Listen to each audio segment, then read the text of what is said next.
My name is Bonnie Cartwright, and my boyfriend was killed by a teen driver on December 22nd, 2009. My name is Lucy Andrews, and my brother was killed by a teen driver on December 22nd, 2009. My name is Ryan Cartwright, and I ran over Victor Andrews on December 22nd, 2009. We were going on a date to celebrate my birthday. I just remember him calling me before, explaining why he wanted to walk instead of drive. He said he had a surprise for me. It was Victor's girlfriend's birthday, and the day before I went with him to help pick out her gift. We decided on this gold heart necklace with a little dove on it. He said it brought a little peace into the world that we live in. It's funny how screwed up the world can be, huh? He was big on the whole world peace thing.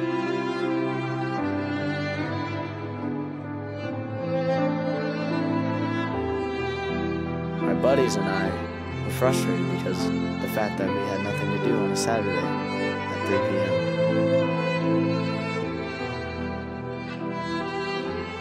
When I opened the door, he pulled out a gold heart necklace with a little dove in it. It was beautiful. I regret not telling him how much I loved it.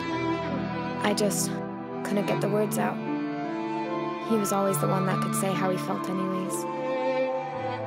He left the house around 2:30, and that was the last time I ever saw my twin brother.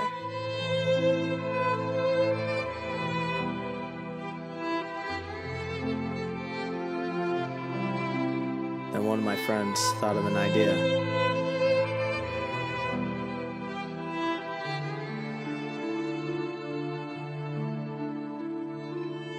A sick idea, but I was bored and I was stupid.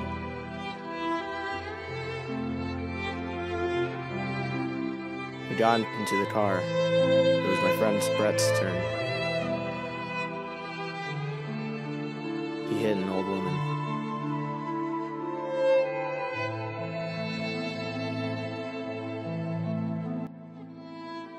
I just hugged him. That was the only thing I could have done. Looking back, I should have held on longer. We started walking down the street. He wouldn't tell me where he was going. I was so happy to be with him and so excited to find out where he was taking me. At about 3:30, I got this feeling, like someone had punched me in the chest. I just blew it off. It was then Charlie's turn.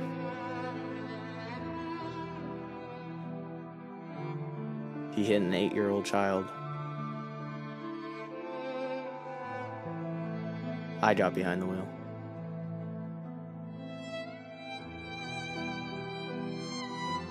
He finally smiled at me and started leading me across the street. All of a sudden, he yelled at me to get out of the way, and the next thing I knew, he shoved me to the cement.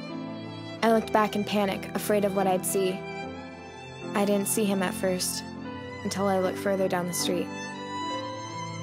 Victor didn't come home that night.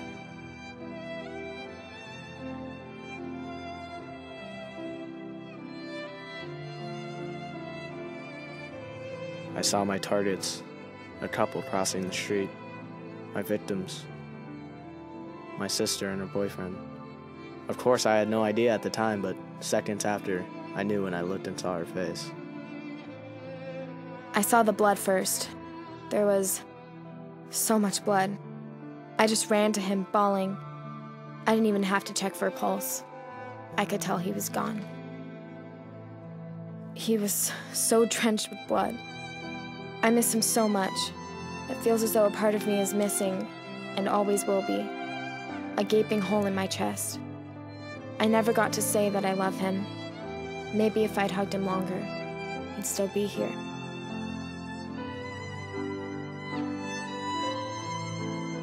He was my best friend, and after he died, it was like the world wasn't a good place anymore.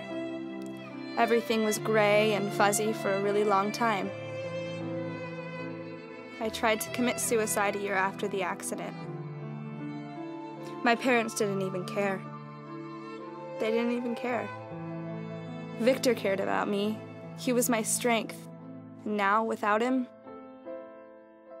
I'm broken. I never had the strength to break the news to his family or to my sister. I'll never forgive myself for being responsible for doing that to her. My heart will forever be heavy with the weight of their sorrow. When he shall die, take him and cut him out in little stars, and he will make the face of heaven so fine that all the world will be in love with night and pay no worship to the garish sun. William Shakespeare, Romeo and Juliet. Some are bound to die young. By dying young, a person stays young in people's memory. If he burns brightly before he dies, his brightness shines for all time. Author unknown. Eventually, all things merge into one, and a river runs through it. The river was cut by the world's great flood and runs over rocks from basement of time. Some of those rocks are timeless raindrops. Under those rocks are the words, and some of the words are theirs. I am haunted by waters. No tomorrow, and I find it kind of funny, I find it kind of sad. The dreams in which I'm dying are the best I've ever had. I find it hard to tell you, I find it hard to take. When people run in circles, it's a very, very